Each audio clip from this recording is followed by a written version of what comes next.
recently. We've had catastrophic floods all over New South Wales. 5 people dead, 10,000 properties destroyed or damaged. Can you explain to me how someone living in Australia now could be a climate change denier, given all of the evidence, the constant evidence?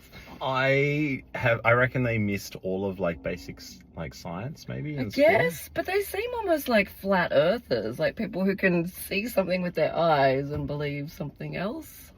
I don't know, and it just keeps happening as well. Like I could understand how they could deny it like one week. A couple of floods, maybe that's a anomaly. And we've just, not only the floods, but we've just had like the whole East Coast covered in dust this morning. Everyone woke up with zero visibility. South Australia's getting whipped like crazy with wind. Yeah, droughts in South Australia that blow up a huge dust storm. Yeah, and unprecedented. Like I heard someone from Taree pointing out, we expect floods, we expect, a foot or two in the door, but not what we've got. And that was the same sentiment out of Lismore in 2022, where it got to 14.4 metres. Yeah. That, like for someone who's a little over a metre tall, that is terrifying. Yeah, I saw the McDonald's signs like just poking out the sky. It was crazy. They are becoming biblical and apocalyptic. There's also, though, you can't just blame the climate change deniers. There's also a huge fossil fuel misinformation campaign out there. Yep. That has been going for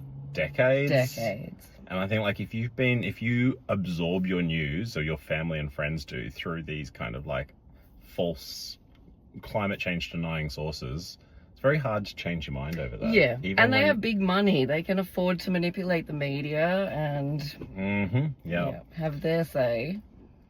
Crazy. Anyway, I hope they stop, now Labor's in, they stop approving new coal and gas. They've got no excuses. No excuses. And Albo's up there right now trying to, pretend he's helping out. He's going to call in the army. But a lot of people in Taree are like, no, we need action on climate change. This is a Band-Aid solution after the fact.